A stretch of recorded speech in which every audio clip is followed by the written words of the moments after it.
Hello.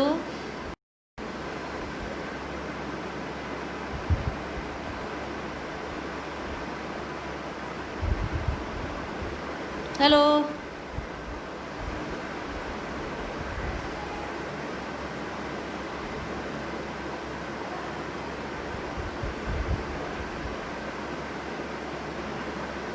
मेरी आवाज़ आ रही है?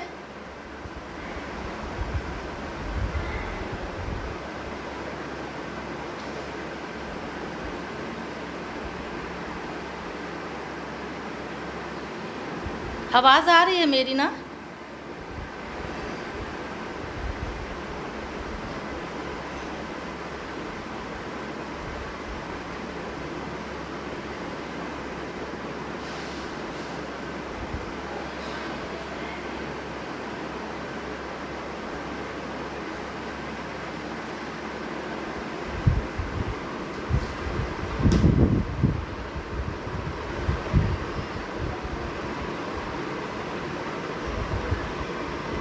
मेरी आवाज़ आ रही है?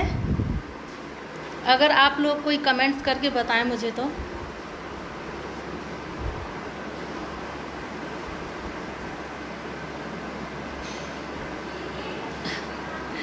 ओके। नमस्ते रंजन जी।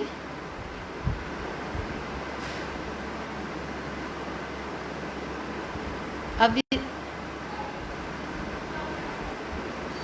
थैंक यू, धन्यवाद आपका।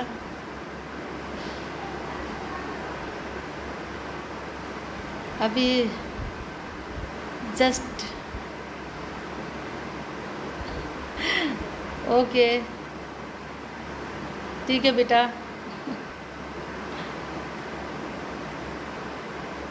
आवाज़ आ रही है ना मेरी?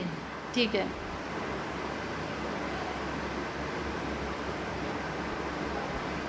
Okay, thank you.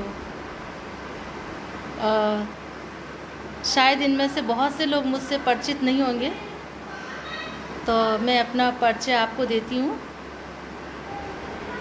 मैं झांसी नगरी से। झांसी तो पूरे वर्ल्ड में फेमस है, रानी लक्ष्मीबाई की शौर्य नगरी झांसी, वहीं की मैं बेटी हूँ। और मैं एक कलाकार हूँ। वर्तमान में मैं संस्कार भारती की अध्यक्ष भी हूँ।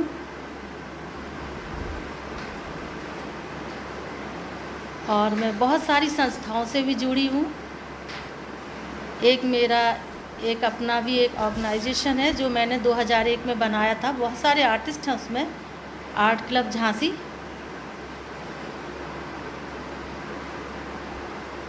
तो मैं अपनी कला यात्रा के बारे में आपको बताना चाहूँगी। हिमांशु द्विवेदी जी, नमस्ते।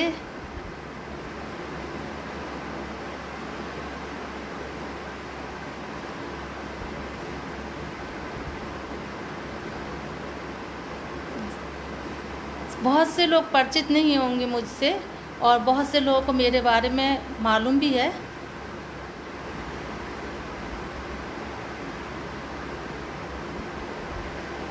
तो मैं बताना चाहूँगी अपनी कला यात्रा के बारे में। जैसा कि सभी बच्चे पेंटिंग किया करते हैं, पेंटिंग नहीं मतलब बचपन में आर्ट किया करते हैं, इसी तरह से मैं भी किया करती थी। और किसको कहाँ मालूम रहता है कि वो इस फील्ड में जाएगा या किसी दूसरी फील्ड में जाएगा। तो सभी अपनी अपनी फील्ड में मुड़ जाते हैं। कोई डॉक्टर बनता है, कोई इंजीनियर बनता है, कोई दूसरी और फील्ड में चला जाता है। तो अपना अपना एक रुझान होता है। तो मैं भी बचपन में पेंटिंग किया करती थी, लेकिन नहीं जानती थी कि इसमें मैं कहाँ तक जाऊंगी। सभी बच्चे पेंटिंग किया करते हैं। मेरी माँ एडवोकेट श्रीमती मीरा गौर मुझे बहुत इसके लिए सपोर्ट करती थी। और मेरे पिताजी जो अब नहीं हैं, श्री चंद किशोर सिंह गौर जी भी मुझे बहुत, मेरी जब मैं बनाती थी तो बहुत सपोर्ट करते थे। और मेरे बहुत सारे रिलेटिव, मेरे मौसा जी डॉक्टर पी सिंह गौर जी, जब मेरा बर्थडे होता था तो मुझे कलर और ड्राइंग कॉपी गिफ्ट में दिया करते थे।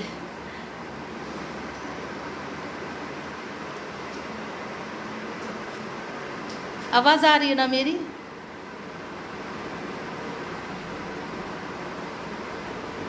तो इसी तरह से मेरा सफ़र जारी रहा। अब उस टाइम पे कलर इतनी जल्दी उपलब्ध नहीं होते थे। हाँ रोहित जी नमस्ते, खुश रहो बेटा। तो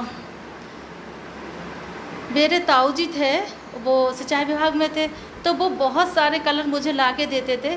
तो ब्रश का भी बहुत था कि ब्रश कहाँ से आएंगे, इतने ब्रश भी नहीं रहते थे। तो मैं झाड़ू की सीख में रुई लगा के पेंटिंग किया करती थी।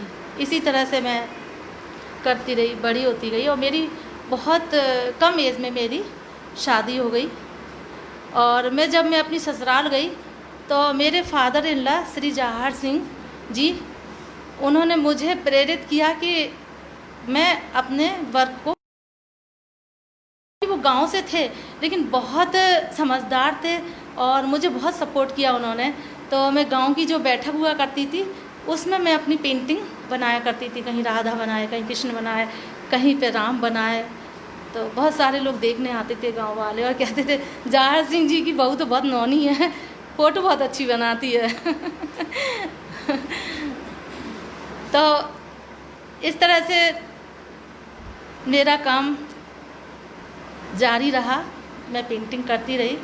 और फिर मैं झांसी में रहने के लिए अपने पति श्री सुल्तान सिंह बघेल जी के साथ में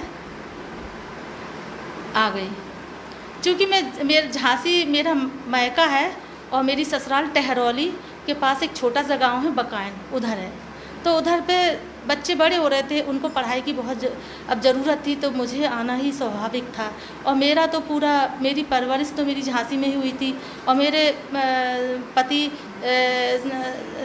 बघेल साहब भी झांसी में ही रह के पढ़े हुए थे। तो इस तरह से मैं जब झांसी आ गई तो मैंने एक बार सीपरी बाज़ार में देखा, मेरे गुरु हैं जो डॉक्टर सुबेश जी, वो पेंटिंग सिखा रहे थे। तो मैंने उनसे डरते डरते पूछा कि सर क्या मुझे आप सिखाएंगे? उन्होंने कहा हाँ बेटा क्यों नहीं, मैं तो सिखाने के लिए ही बैठा हूँ। तो मैंने, क्योंकि मुझे पेंटिंग का शौक़ था और करती भी थी, लेकिन मुझे ना टेक्निक नहीं मालूम थी, कलर कौन से लगेंगे, कैसे ब्रश हैं, क्या कैनवास के बारे में तो मैं जानती ही नहीं थी बिल्कुल कुछ भी। तो मैंने उनसे सीखना शुरू किया और इस तरह से मैंने उनके पास 4-5 साल सीखा।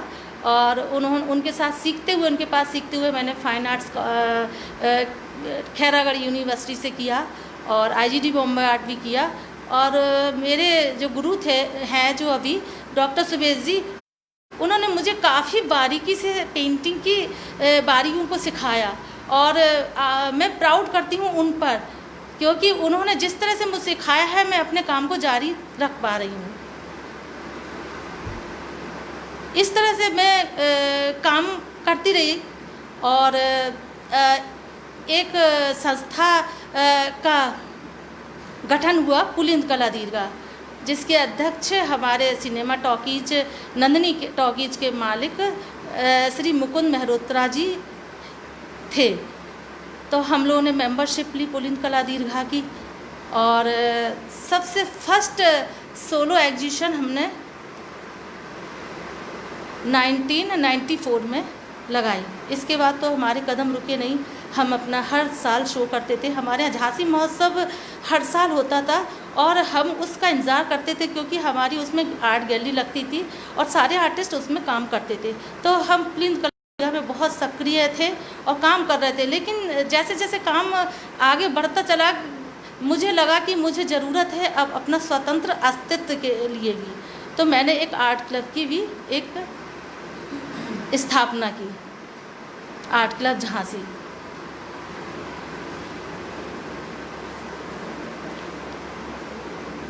आर्ट क्लब झांसी की स्थापना की तो इसमें बहुत सारे आर्टिस्ट भी जुड़े, और इसके द्वारा, आर्ट क्लब के द्वारा हमने बहुत सारे आर्टिस्ट का सोलो शो किया और ग्रुप शो भी किए।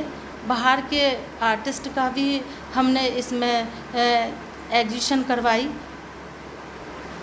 और फिर इसके बाद मुझे लगा, महसूस हुआ, एक वो लगती थी ना, एक बेचैनी की, बाहर भी निकलना है। क्योंकि जब पढ़ते थे ना कि आर्टिस्ट के बारे में पढ़ते थे तो लगता था कि मुझे भी बाहर जाके गैलरीज देखना है, एग्जीबिशन देखनी है, तो मुझे एक छटपटाहट सी होती थी। तो जब मेरा काम बहुत सारा मैं काम कर चुकी थी, तो मेरे जो यहाँ पे झांसी में म्यूज़ियम है, संग्रहालय है, तो वहाँ के जो डायरेक्टर थे तिवारी जी, तो उन्होंने मुझे सोलो शो के लिए बोला। 2002 की बात है। तो मैंने सोलो शो के लिए मैं इतनी खुश हुई, क्योंकि 2002 में जब मेरा सोलो शो हुआ तो आप विश्वास नहीं करेंगे, ये झांसी में एक इतिहास था। मुझसे पहले एक आर्टिस्ट थे, अब नहीं है वो, चंद्रकांत घाटगे जी, तो उसके पहले उनका सोलो शो हुआ था, वो भी उनका हुआ था, एक यहाँ गांधी भवन था उसमें हुआ था। लेकिन मेरा जो सोलो शो था संग्रहालय में हुआ और मैंने इतिहास बनाया।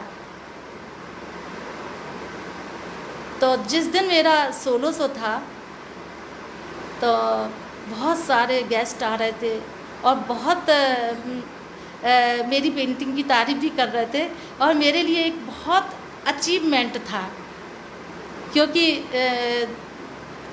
ये नया एक्सपीरियंस था सोलो शो करने का। ग्रुप शो तो बहुत सारे कर चुकी थी मैं, और बहुत सारी संस्थाओं ने भी मुझे इनवाइट किया था, बहुत सारे मुझे सम्मान भी दिए थे। लेकिन सोलो शो की तो बात ही अलग होती है। अभी भी जब सोलो शो होता है तो वो तो उसकी बात अलग ही होती है।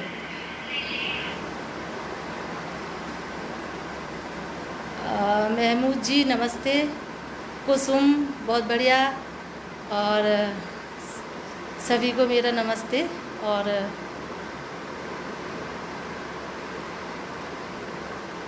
मेरे पैर ज़मीन पे नहीं पड़ रहे थे, इतना मैं खुश थी। बहुत दूसरे दिन सारे न्यूज़पेपर में इतनी सारी न्यूज़ आई, तो बहुत अच्छा लग रहा था। और इसके बाद तो मेरे कदम नहीं रुके, मेरा हाथ नहीं रुका, मेरी तूलिका नहीं रुकी, और मैं काम करती रही और शो करती रही। लेकिन मुझे लगता था मुझे बाहर भी निकलना है। लेकिन मेरी खुशकिस्मती थी कि मुझे इनविटेशन मिला इलाहाबाद में महात्मा गांधी कला वेदिका से सोलो शो के लिए। स्पॉन्सर्ड शो था ये मेरा। अपनी क्या बताऊँ मैं, इतना मुझे मतलब इतना अच्छा लग रहा था, इतना खुश हो रही थी मैं कि मेरा ये दूसरा सोलो शो था।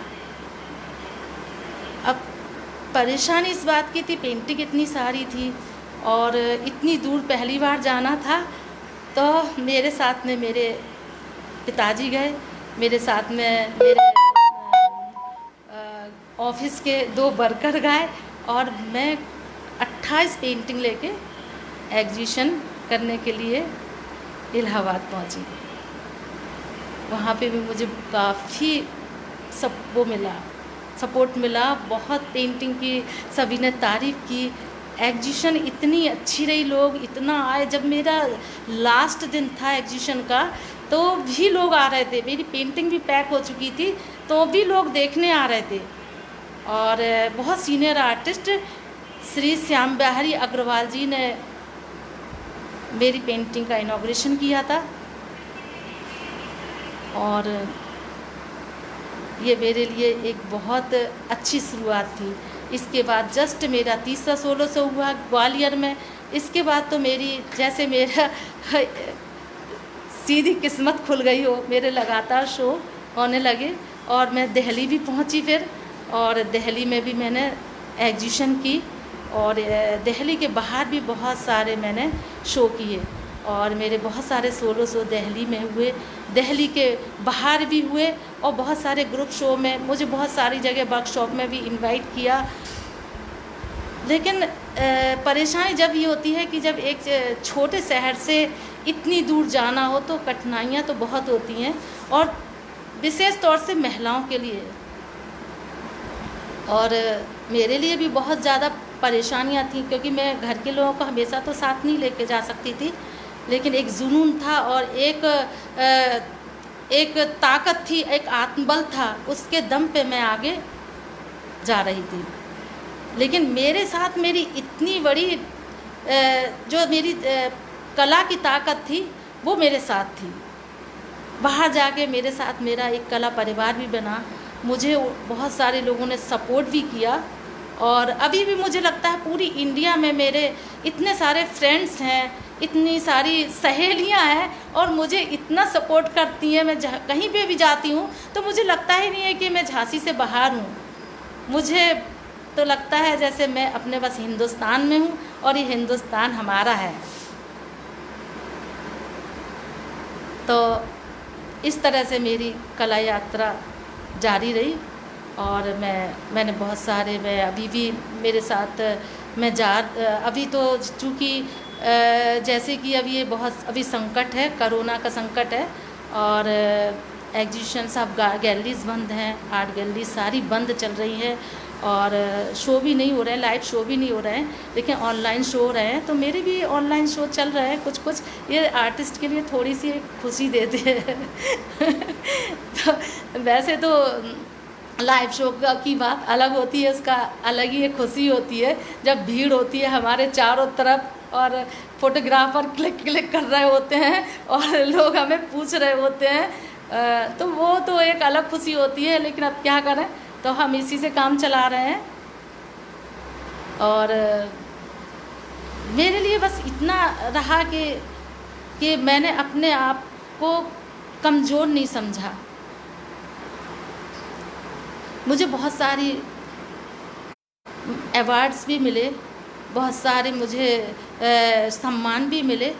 सबसे पहले मुझे झांसी में ही मिला था, झांसी रत्न सम्मान, जेसी सम्मान, रानी लक्ष्मीबाई सम्मान, और बहुत सारे सम्मान। अब तो मुझे थोड़े याद भी थोड़े से भूल गए, बहुत सारे इतने सारे सम्मान मिल चुके। लेकिन हमारा काम ही हमारा सम्मान होता है। जब मैं पेंटिंग करती हूँ तो मुझे लगता है ये हमारा यही सम्मान है, और आगे भी मुझे यही करना है, पेंटिंग करना है। और मैं चाहती हूँ कि मैं पेंटिंग के साथ साथ और भी चाहूँगी कि जैसा कि आज कोरोना का संकट चल रहा है और सारे आर्टिस्ट अभी सब अपने घरों में बैठे हैं, तो मुझे लगता है कि गवर्नमेंट प्रशासन ना आर्टिस्टों की तरफ ध्यान नहीं दे रहा है, क्योंकि बहुत सारे लोगों को तो हेल्प मिल रही है, जैसे किसानों को भी मिल रही है, व्यापारियों को मिल रही है, शायद व्यापारियों को इतनी नहीं मिल पा रही है, लेकिन और जो निम्न वर्ग के हैं उनको तो बहुत हेल्प मिल रही है। लेकिन आर्टिस्ट भी बहुत मजबूर है और आर्थिक रूप से कमज़ोर है, तो प्रशासन को थोड़ा सा इस ओर भी ध्यान देना चाहिए, आर्टिस्ट की भी हेल्प करनी चाहिए। कितना आप देख रहे हैं कितनी दुर्घटनाएं हो रही हैं, कितने सारे एक्टर्स हैं, आर्टिस्ट हैं, एक्टर्स हैं, उनकी तो कितनी आजकल कितने थोड़े दिन बाद पता चलता है सुसाइड कर ली, आर्थिक रूप से कमज़ोर होने के से। तो प्रशासन थोड़ा सा ध्यान दे, तो इस टाइम पे आर्टिस्ट को थोड़ी सी हेल्प कर सकते हैं। और इस मामले में जैसे बहुत बड़े बड़े उद्योगपति हैं, उन्होंने बहुत सारा डोनेट दिया है कई करोड़ों में, लेकिन आर्टिस्ट के लिए तो कुछ भी नहीं किया। आज जो आर्टिस्ट अपनी पेंटिंग 50,000 की 1 लाख की बेचते थे, वो केवल आज बैठे हैं कि मेरी पेंटिंग कम में भी कोई ख़रीद ले, क्योंकि उनको घर का खर्च चलाना है, अपना परिवार चलाना है। तो अपना परिवार कैसे चलाएंगे, बहुत बड़ी समस्या है ये। और मैं समझती हूँ कि प्रशासन को इस ओर बहुत ज़्यादा ध्यान देने की ज़रूरत है। तो ये तो सब हमारी समस्याएं हैं, और लेकिन ये समस्या भी बहुत बड़ी है। और इस तरह से मैं भी झांसी में चाहती हूँ कि हमारे जो जनप्रतिनिधि लोग हैं वो भी इस ओर ध्यान दें, क्योंकि झांसी जैसा कि स्मार्ट सिटी बन गया है, लेकिन हमारी झांसी में एक आर्ट गैलरीज नहीं है एक अस्थायी रूप से संग्रहालय में, लेकिन हमें अपनी स्वतंत्र रूप से एक आर्ट गैलरी की ज़रूरत है, एक एकेडमी की ज़रूरत है जहाँ पर एक्टिंग, संगीत और पेंटिंग को लेके काम हो सके। तो मैं प्रशासन से यही उम्मीद रखूँगी कि वो हमें सपोर्ट करें, क्योंकि हमें बहुत ज़रूरत है। एक हमें भी अपना एक स्वतंत्र रूप से अपनी एक जगह चाहिए जहाँ हम अपनी कला का प्रदर्शन कर सकें और हमारे काम को स्थान मिल सके। तो प्रीति करण जी नमस्ते।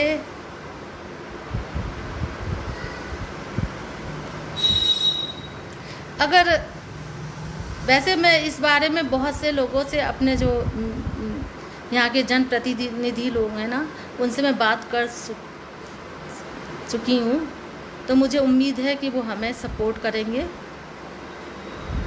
तो जैसा कि आप लोगों को मालूम है कि मैं एक कलाकार हूँ और मैं पेंटिंग करती हूँ, तो मैं चाहूँगी कि आपको भी मैं अपना कोई लाइव डेमो करके दिखाऊं। तो मैं अभी आपको अपना एक छोटा सा लाइव डेमो करके भी दिखाना चाहूँगी। तो मैं चलती हूँ अपना एक लाइव डेमो। उसके पहले मैं आपको अपनी आर्ट गैलरी भी दिखाना चाहूँगी। और वैसे ये स्थायी रूप से तो नहीं है, ये आर्ट गैलरी अस्थाई है, क्योंकि मुझे अपना काम दिखाना था मुझे। और संजय जी ने बोला था, सॉरी मुझे इससे याद आ गया कि बुंदेलखंड फिल्म उद्योग को मैं बहुत बहुत धन्यवाद, इनविटेशन के लिए बहुत बहुत धन्यवाद कहूँगी। और आरिफ शहडोली जी को भी मेरा बहुत बहुत धन्यवाद कि मुझे उन्होंने इनविटेशन दिया और मुझे लाइव आने के लिए मौका दिया, और मैं शुरू में नहीं बोल सकी, इसके लिए सॉरी। कल रात को ही संजय तिवारी जी ने मुझसे कहा कि दीदी आपको लाइव आना है, तो मुझे थोड़ी सी घबराहट हुई, लेकिन मैंने कहा कोई बात नहीं, थोड़ा सा कोशिश करते हैं। और मैं अभी आपको अपनी आर्ट गैलरी में ले चलती हूँ।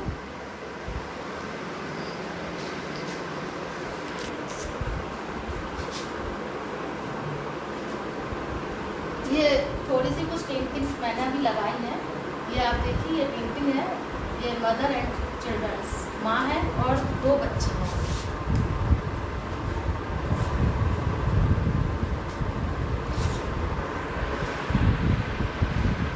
ये पेंटिंग मेरी फ्रेंड्स हैं, सारी पेंटिंग मेरी रिलेशन के ऊपर है।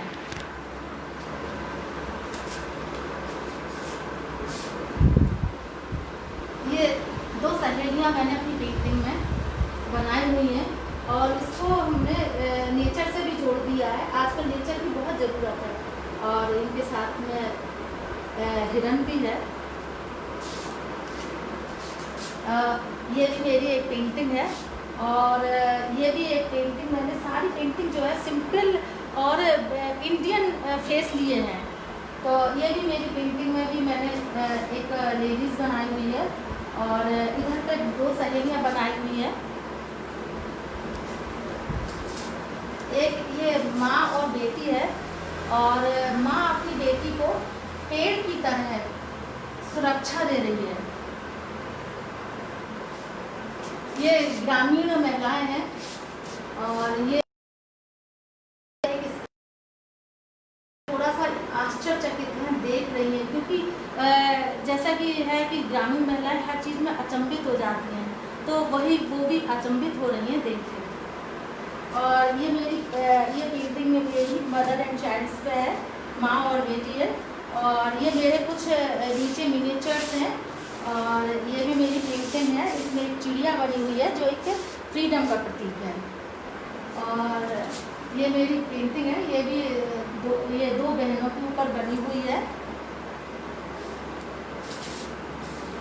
ये इंडियन ब्यूटी है।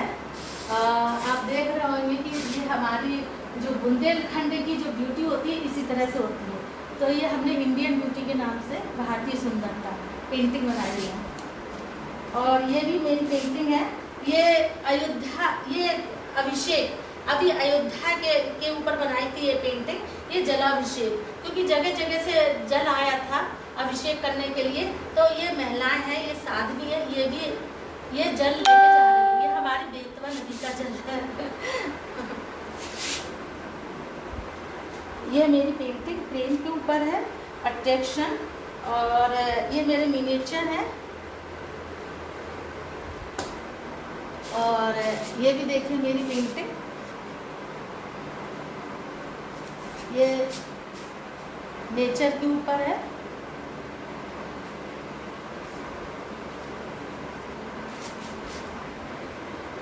ये देखिए, ये भी मिनिएचर है,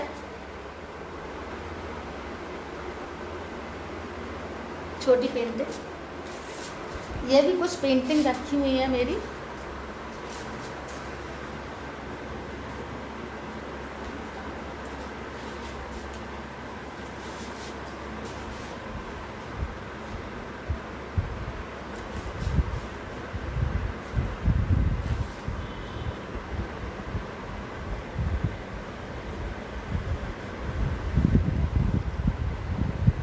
ये भी मेरे कुछ मिनिएचर है, और ये देखिए ये भी मिनिएचर है।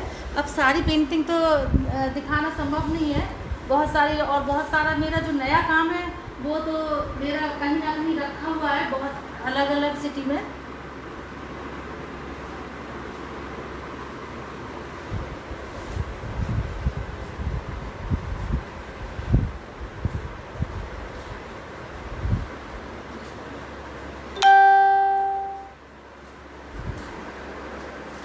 अब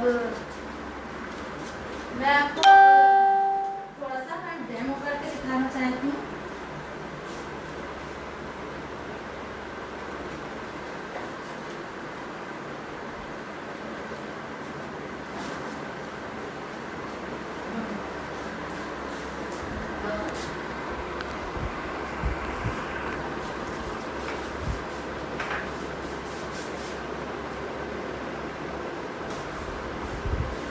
अब मैं आपको एक पेंटिंग का डेमो करके दिखाऊंगी आपको, और समय कम है, लेकिन मैं चाहूँगी कि मैं कोशिश करूँगी कि इसको थोड़ा फिनिश कर सकूँ।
रहे हैं मुझे? देख पा रहे हैं क्या? बाजिद साजिद जी नमस्ते।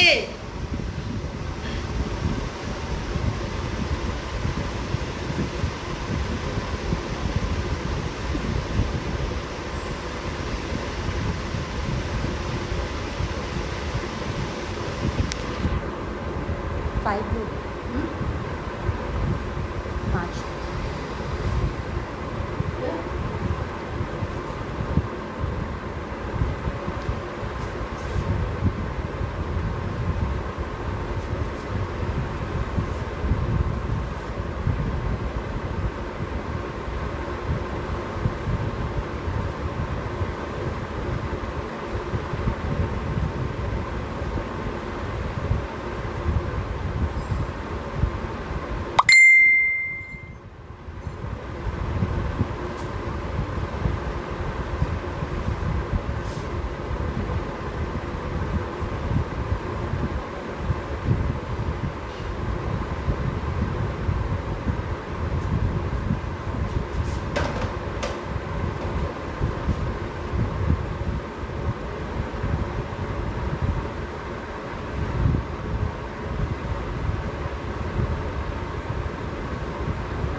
मेरा हाथ थोड़ा सा ज़्यादा जल्दी चलता है और अभी कोई ज़रूरत नहीं है कि हमें फिनिश के लिए, हमें सिर्फ अपना काम दिखाना है।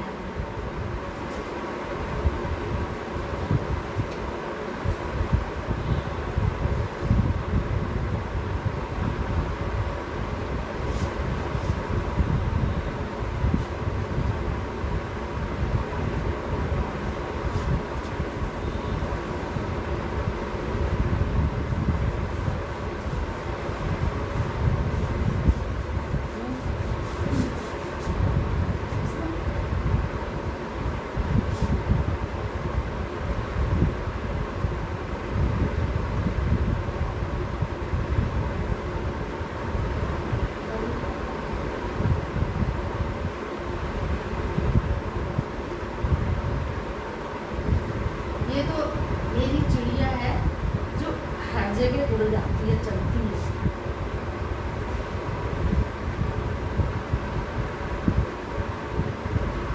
कहीं पे भी बैठ जाती है, कंधे पे भी बैठ जाती है, लेकिन नहीं। हाँ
मैं ज़्यादा तो नहीं कर पाऊँगी काम इसमें,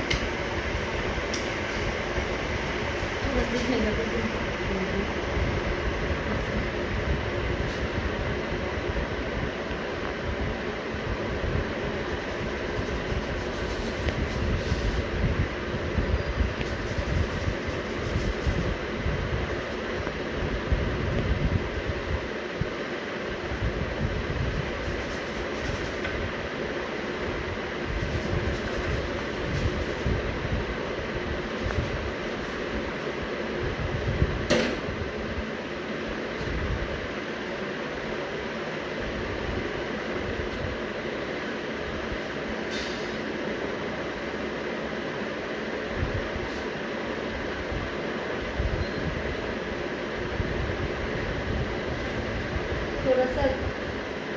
डिज़ाइन थोड़ी सी हो जाए कपड़ों में तो थोड़ा सा मज़ा आ जाता है।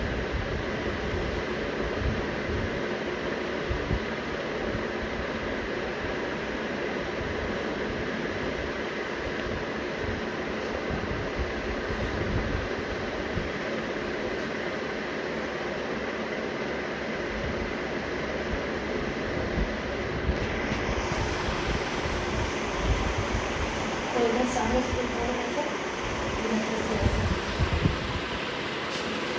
देखिए ना, एकदम से बहुत फिनिश तो नहीं बन सकता है, और लेकिन कोशिश की है कि फटाफट मैं अपने काम को स्ट्रोक्स को दिखा सकूं, क्योंकि जिस तरह से मैं डालती हूँ ना स्ट्रोक से,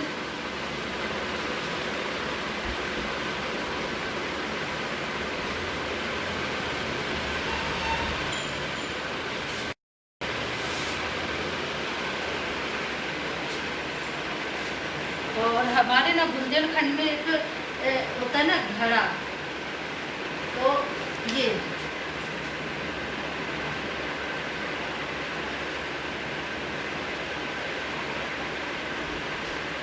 तो भाई मैं घड़ा भी अपनी पेंटिंग में थोड़ा सा डाल रही हूँ।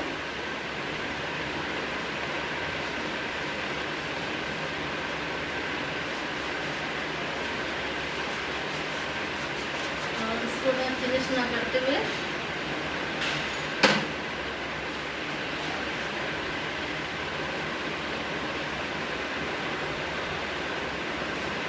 बस इतना ही दिखाऊंगी।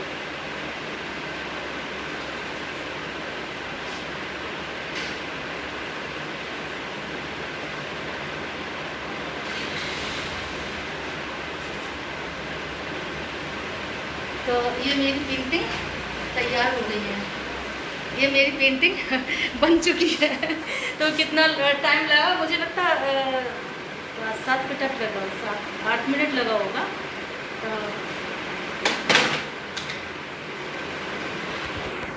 तो ये मेरा अपने काम करने का मेरा स्टाइल है, और मैं बहुत फास्ट काम करती हूँ। लेकिन ये नहीं है कि कभी कभी हाँ मूड होता है तो कभी थोड़ा रुक रुक के भी काम करती हूँ। लेकिन मेरा प्रियंका रिछारिया, अनु अग्रवाल, सभी को थैंक्स, आप लोग आए जुड़े। तो इस तरह से ये मेरी, आप लोगों ने ये मेरी गैलरी देखी, और बस लेकिन मेरी इच्छा है कि झांसी में एक आर्ट गैलरी हो, एक एकेडमी हो, जहाँ पे हम सभी कलाकार एक जगह पा सकें और अपने अपने काम का प्रदर्शन कर सकें। आरिफ शहडोली जी, आपको बहुत बहुत धन्यवाद, आपके तो हम बहुत फ़ैन हैं। आपके जो भी आप के प्ले वगैरह हमने बहुत देखे हुए हैं। तो आप तो हमारी झांसी के गौरव हैं, और मैं चाहती हूँ कि हमारे झांसी में जितने आर्टिस्ट हैं, कलाकार हैं, एक्टर हैं, उनको एक स्थान मिले, और प्रशासन इस ओर ध्यान दे और उनको भी एक मुकाम मिले। आप लोग तो वैसे बॉलीवुड जाकर बहुत काम कर रहे हैं, अपने झांसी का गौरव बढ़ा रहे हैं। तो मैं चाहती हूँ कि इसी तरह से झांसी में भी एक जगह हो जहाँ पे दूर दूर से हमारे दूसरे शहरों से और भी कलाकार आएँ, और हमारी झांसी में भी इस तरह की चीज़ें हो जिससे हमारे झांसी का नाम बढ़े। तो मैं बुंदेलखंड का चाहती हूँ कि नाम और राज की तो स्थापना देखते हैं कब तक होगी। वैसे तो हमारा पूरा हिंदुस्तान है, और अलग राज्य अगर बन जाता है तो हम लोगों को सुविधाएं भी मिल जाती हैं। तो अलग राज्य अगर बन जाएगा तो बहुत बढ़िया होगी।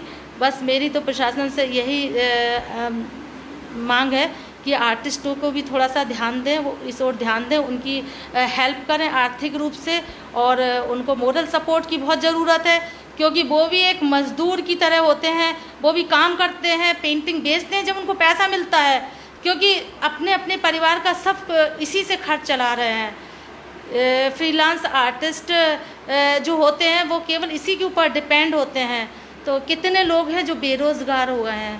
तो सरकार इस ओर ध्यान दे थोड़ा सा, और कुछ ना कुछ हेल्प करे। प्रशासन की बहुत हेल्प की ज़रूरत। और एक और मैं बात कहूँगी कि हम लोगों को भी एकजुटता होके कोशिश करना है। जैसे हम लोग अलग अलग हैं, अभी सारे पेंटर अलग हैं, संगीतकार अलग हैं, सिंगर अलग हैं, सब अलग हैं, लेकिन हम लोग एकजुट होके अगर मांग करें तो जब एकजुटता में बहुत शक्ति होती है। जब एक गट्ठर होता है ना तो उसमें अलग ताकत होती है, और अलग अलग लकड़ियाँ होती हैं तो उसमें कोई ताकत नहीं होती है। तो हम लोगों को भी इकट्ठा होकर अपनी मांग रखनी है सरकार से। और अभी तो बहुत मुश्किल है अभी सब चीज़, और आप लोगों को शायद नहीं मालूम होगा, मैं भी अभी पिछले महीने कोरोना की जंग जीत के आई हूँ। और मैं यही कहूँगी आप लोग लेकिन सुरक्षित रहें, घर में रहें, क्योंकि आप लोगों को बहुत अभी काम करना है आगे। जो यंग जनरेशन है उनको मैं यही कहूँगी कि वो मेहनत करें। क्या है ना कि अभी जैसे बच्चे कॉलेज में होते हैं ना तो उनको लगता है कि हम बहुत बड़े आर्टिस्ट हो गए हैं और वो अपनी पेंटिंग की दिशा मोड़ देते हैं एकदम से। तो उनको ना मेहनत करनी है। और हमें तो इतना साल हो गया है, मैं 87 से काम कर रही हूँ, और पता नहीं अभी कब तक काम करती रहूँगी, लेकिन मैंने ईश्वर से अपने लिए 100 साल से ऊपर का भी समय मांगा है कि मुझे बहुत काम करना है। अमर बहुत बहुत धन्यवाद, आप मेरे साथ में जुड़े। और जैसा कि मुझे लिखा गया कि मैं कवित्री भी हूँ, लेकिन ऐसा नहीं है। मैं पेंटर पहले हूँ, और कभी कभी शौक़ में मैं लिख लिया करती हूँ। तो मैं एक छोटी सी कविता, मैं जैसे चूँकि मेरी सारी पेंटिंगें महिलाओं के ऊपर हैं, सारी पेंटिंग में महिलाओं के सारे जितने प्रेम है, उनका सौहार्द है, लावण्य है, मतलब सारे महिलाओं के अलग अलग रूप हैं। तो मेरी जो कविता में भी तो मैं अपनी एक छोटी सी कविता चलते चलते आप लोगों से विदा लेना चाहूँगी और सुनाना चाहूँगी। तो वो भी एक नारी को लेके है। तो बहुत सारी, क्योंकि मैंने अपने आसपास महिलाओं को देखा है जो बहुत सारी उनकी अपनी अलग अलग पीड़ा होती है, अलग अलग उनकी समस्याएं होती हैं। तो मुझे लगता था कि मैं उनको अपनी पेंटिंग में डालूं। तो अपनी पेंटिंग में मैंने बहुत सारी ऐसी पेंटिंग बनाई है जिससे महिलाओं की पीड़ा, उनकी प्रॉब्लम, उनकी भावनाएं मैंने अपनी पेंटिंग में उनको अपनी तूलिका से चित्रित किया है। इसी तरह से मैंने महिला ही को लिया है। जैसे मेरी एक कविता है, खड़ी हूँ मौन कटघरे में, खड़ी हूँ मौन कटघरे में, क्रंदन हो उठा और मेरा, क्रंदन माने रो उठा दिल मेरा। खड़ी हूँ मौन कटघरे में, क्रंदन हो उठा और मेरा, सामने था अंधेरा, सामने था अंधेरा, नियत ये यही समाज की, क्योंकि मैं एक स्त्री हूँ। बढ़े थे कदम सोपान पर, यानी सोपान मीन्स जीना, बढ़े थे कदम सोपान पर, किंतु देखा मैंने फन फैलाए एक अजगर। रुक गए कदम मेरे, थम गए कदम मेरे, क्योंकि मैं एक स्त्री हूँ। क्योंकि होता है महिलाओं के साथ में बहुत सारे ऐसे काम होते हैं जो महिलाएं करना चाहती हैं और नहीं कर पाती हैं। उनके अंदर का जो होता है ना, एक फीलिंग्स होती है, वो चाहती हैं वो किसी चीज़ में निकले, लेकिन हिम्मत नहीं कर पाती। हर महिला हिम्मत नहीं कर पाती है। तो मैं तो कहूँगी कि हिम्मत करने की बहुत ज़रूरत है। हमें अपने जो दिल की चीज़ है, हमें जो अपने मन, जो हमने बचपन का सपना देखा था, उसको पूरा करना चाहिए, लेकिन अपने परिवार के सपोर्ट से, अपनी फैमिली के सपोर्ट से। अगर आपके में टैलेंट है तो कोई भी फैमिली आपको मना नहीं करेगी। तो आप लोग अपने अपने क्षेत्र में खूब काम करें, आगे बढ़ें। और मैं बुंदेलखंड फिल्म उद्योग को बहुत बहुत धन्यवाद देना चाहूँगी। संजय जी, आपने मुझे लाइव करवा ही दिया, और मैं आपको भी, संजय भैया, आपको भी धन्यवाद देना चाहूँगी। आप सुन रहे हैं कि नहीं? आप अगर सुन रहे हैं तो मुझे आप मैसेज करिए, क्योंकि आप मुझे तो इधर पे लेके आए, लेकिन आप मुझे कहीं नहीं दिख रहे हैं। तो मैं भी आप लोगों से विदा लेना चाहूँगी। और बस आप लोग अभी घर में रहें, सेफ रहें और अपने काम को जारी रखें। और अपने आत्मबल को बनाए रखे रहे। आत्मबल से ही हम किसी भी क्षेत्र में सफलता प्राप्त कर सकते हैं। अपने आप को बिल्कुल कम नहीं समझें, कमज़ोर नहीं समझें, और अपनी जो हमारी मांग है हम उसको मांग को अपनी रखें, प्रशासन से रखें, और अपने काम को आगे बढ़ाएं। और नमस्ते आरिफ जी, हिमांशु द्विवेदी जी, विवेक जी, अमर, सभी को मेरा बहुत बहुत धन्यवाद। तो मैं अब आप लोगों से विदा लूँगी। टाइम कितना हो गया है मुझे पता नहीं है, और भी मैं टाइम ले सकती थी, लेकिन बहुत कुछ बोलने के लिए है, लेकिन कितना बोलें, क्योंकि 1 घंटा हो गया 1 घंटा हो गया, पता नहीं चलता 1 घंटा कब हो गया। जब कल जब संजय जी ने कहा तो हमने कहा हम केवल 30 मिनट बोलेंगे, इसके अलावा नहीं बोलेंगे, क्योंकि हम कहाँ तक बोलेंगे, क्योंकि कोई क्वेश्चन आंसर करने वाला बैठा रहता तो ठीक है, लेकिन हमें खुद से ही बोलना है, खुद ही बताना है, अपनी तारीफ खुद करनी है, अपने सारे जितने हमने उपलब्धियाँ की है खुद बतानी है। तो ये उपलब्धियों की जब मैं चर्चा कर रही हूँ तो एक बात मुझे और याद आ रही है कि मुझे एक उपलब्धि मिली थी 2011 में। आपने कादम्बनी किताब पढ़ी होगी, बहुत अच्छी पत्रिका है नेशनल लेवल की।